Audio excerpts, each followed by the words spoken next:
Though building resiliency in yourself and in the different sectors of your life is always a good idea, in today's world, it is absolutely critical. To reduce the concept of resiliency down to its core, you can just reduce it down to two things. When something is resilient, it is able to adapt in the face of adversity, and it is able to withstand adversity. This means in order to have resilience, something has to be able to withstand and to adapt.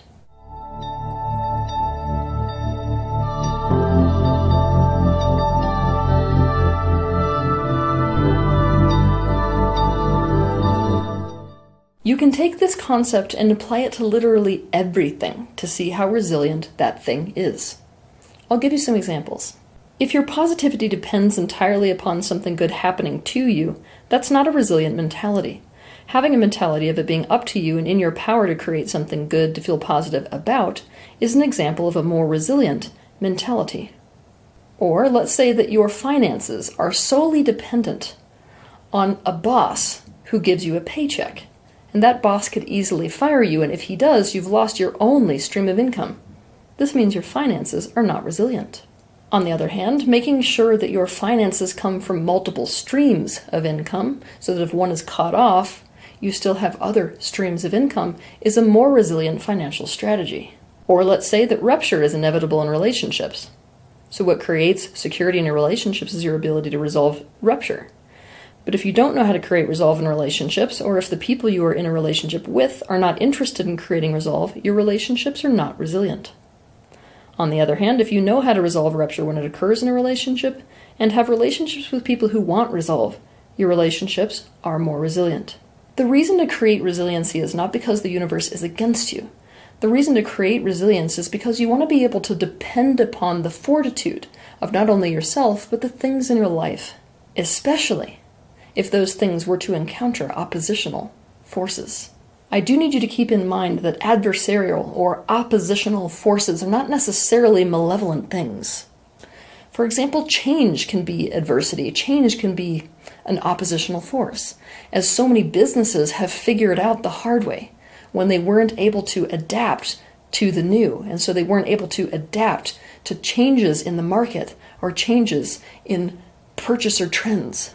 Over the course of our lives, it is a guarantee that all of us are going to encounter situations where the things we thought were resilient prove to not be as resilient as we thought they were. This situation puts us in an intensely vulnerable space. It's typical that it would scare us. And while this can't be completely prevented, you can actually mitigate the likelihood of this happening by consciously setting out to create resiliency. This decreases the likelihood of the negative manifestations of things like weakness, rigidity, fragility, vulnerability, failure, collapse, and loss. In order to do this, we have to deeply question how resilient something is in our life and consciously work towards creating resiliency instead. All this being said, here are some concrete tips for how to create resiliency. 1. Clearly recognize the things about you and the things in your life, sectors or things, that are not resilient. The goal of this exercise is to get very specific. How resilient are you overall? How resilient is each one of your relationships? How resilient is your community? How resilient is the society in which you live and the structure of that society? How resilient is your lifestyle? How resilient are your finances? How resilient is your business? How resilient are your plans? How resilient is your sense of purpose and meaning? How resilient is your mentality? How resilient are you emotionally? How resilient is your health? How resilient is the environment in which you live? You should then break each sector of your life down into even smaller components. For example, instead of asking, how resilient are my relationships, you can ask something like, how resilient is my style of communication in my relationships? Instead of asking, how resilient is my business, you can then break it down into, how resilient is my plan for employee retention in my business? Instead of saying, how resilient is my health, you can break it down into, how resilient is my vascular system? Once you have answered these questions, given the information that you receive, you can go back to the drawing board to create a plan for creating something that is actually resilient instead. I want you to think about, how can I make X, fill in the blank, stronger. 2, what is your contingency/backup plan? So much resiliency can come as a result of having a backup or a contingency plan. Never take a thing for granted and assume it's forever. This is again something that a lot of people have found out the hard way. It's one of the reasons why so many pop stars and so many professional athletes are now bankrupt. Just keep in mind that a contingency plan applies to so many things, not just finances. An example of a contingency plan in a business is to have different plans for how to generate income and not to be dependent upon one product or one service only.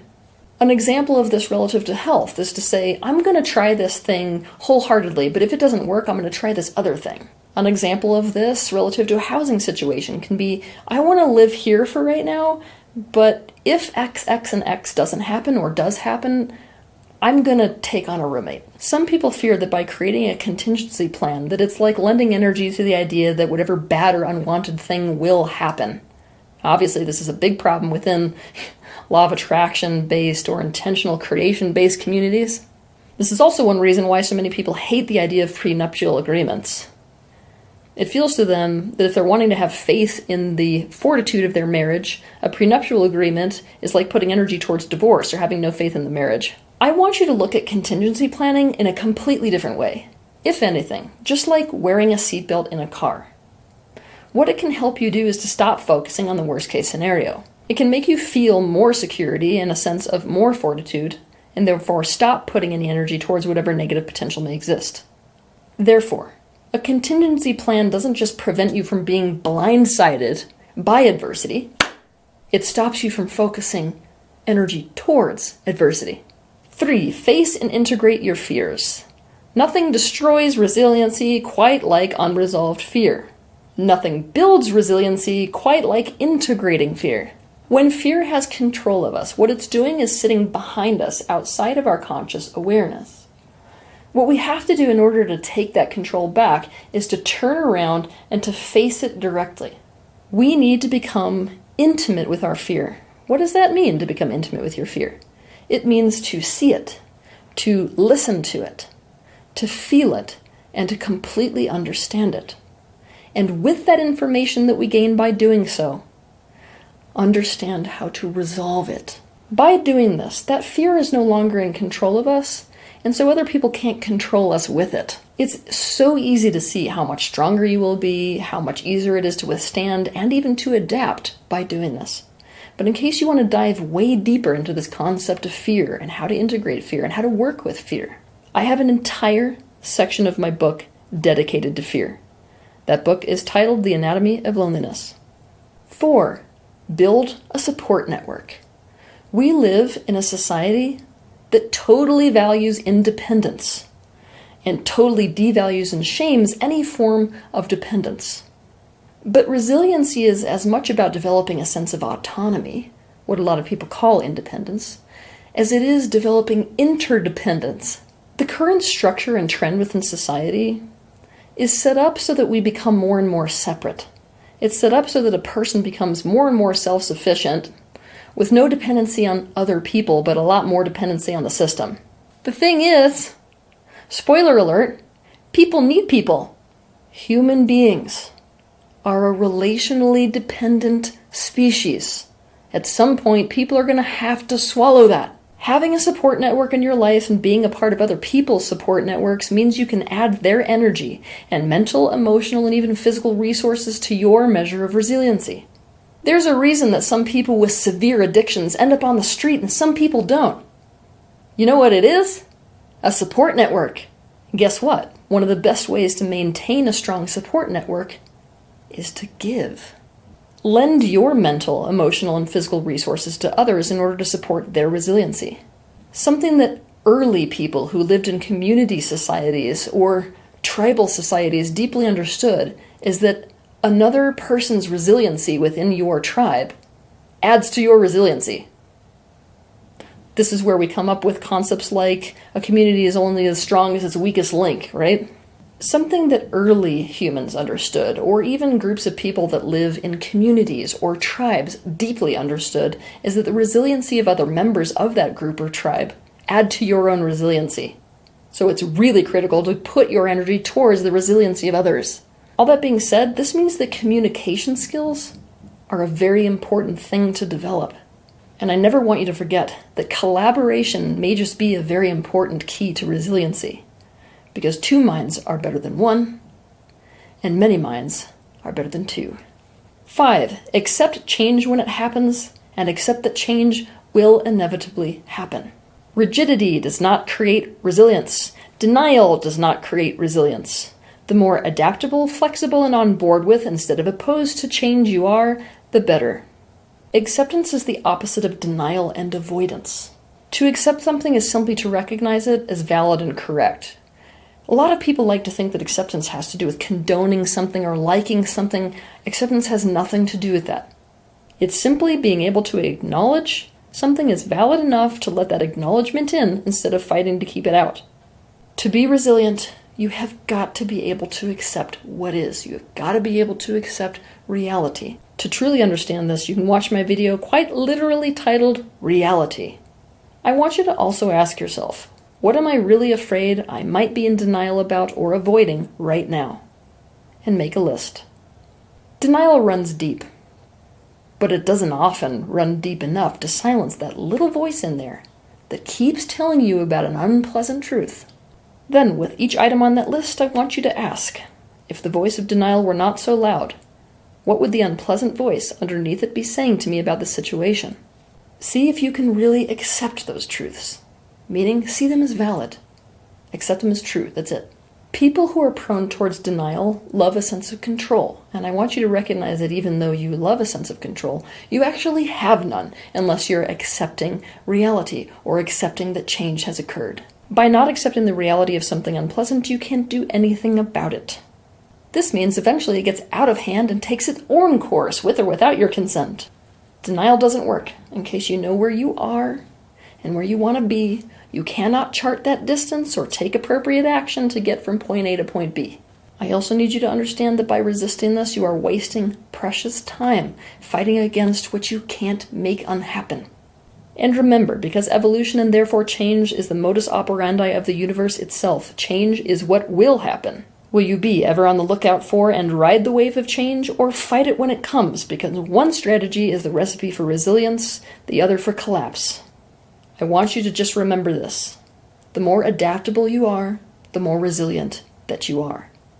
6. Change your perspective about adversity. We can't actually talk about resiliency without talking about adversity.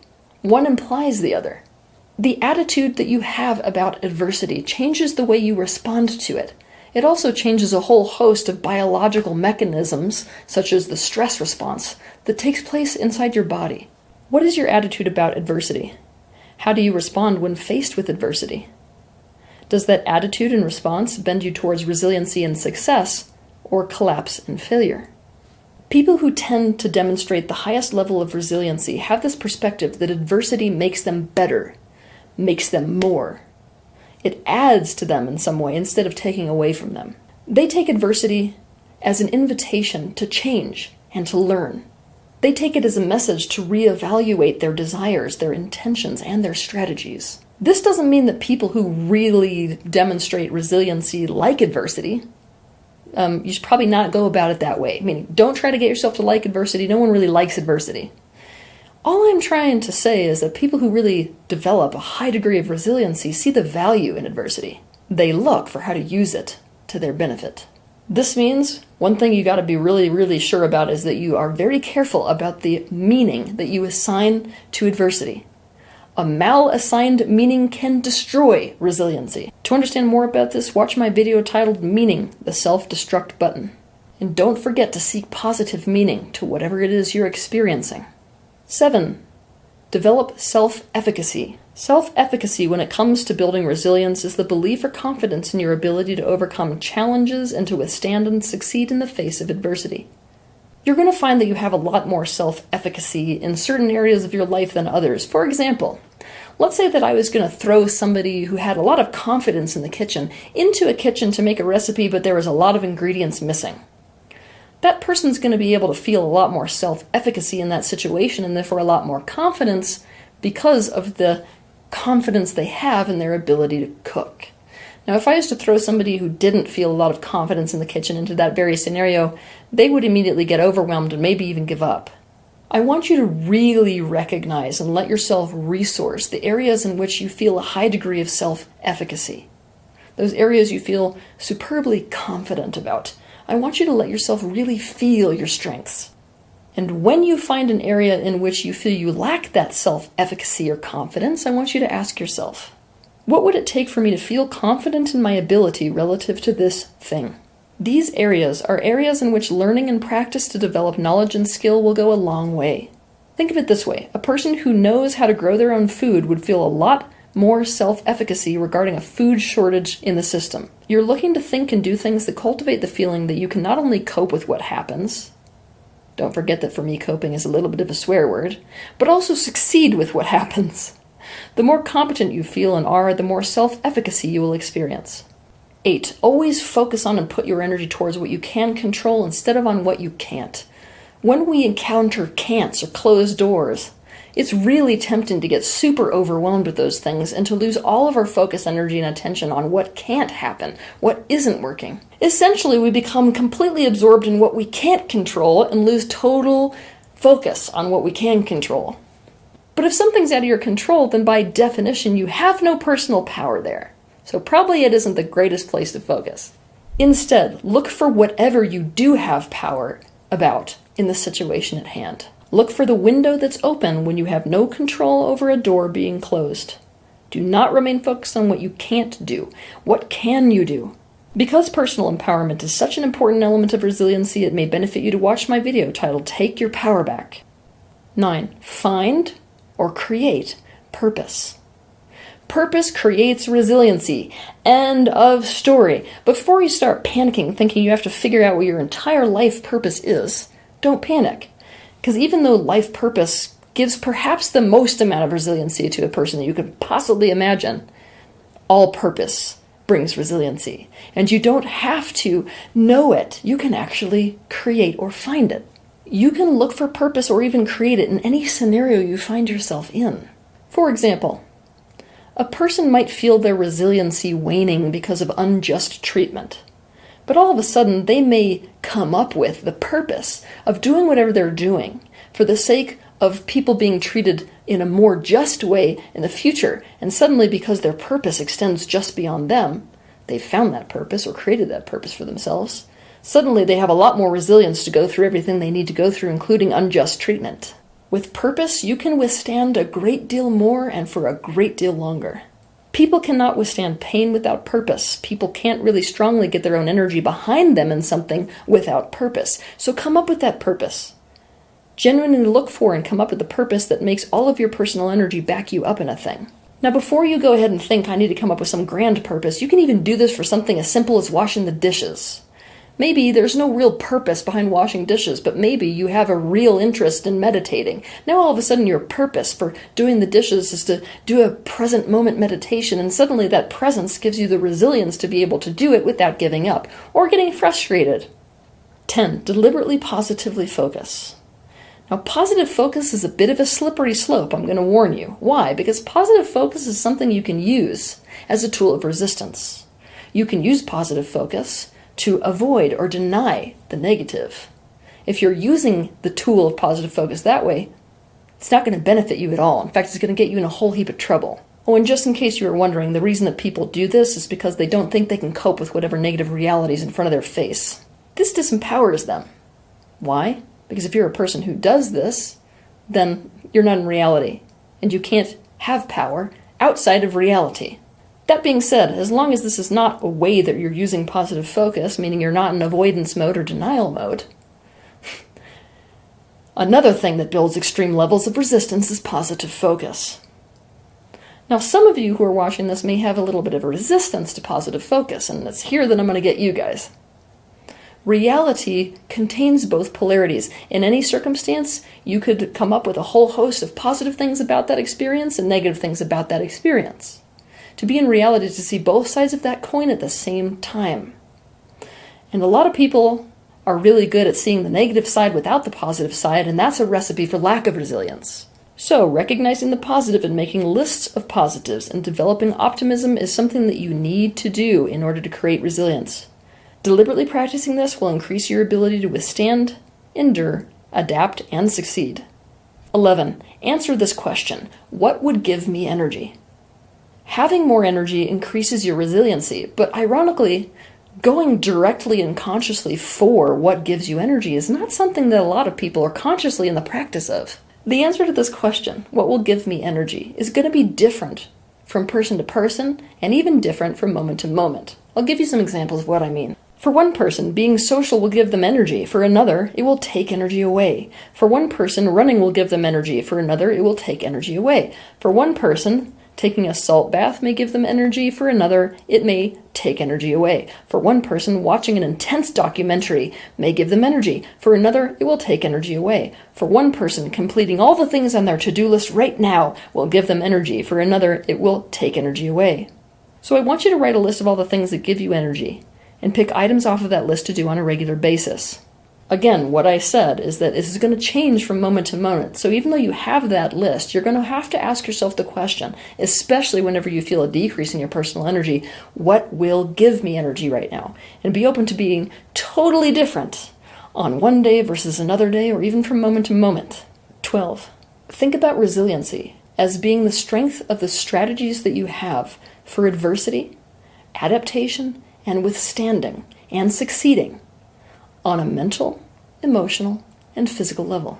On a mental level, strategies could be things like learning, altering your perspective, critical thinking, problem solving, reasoning, creating plans, finding purpose and positive focus.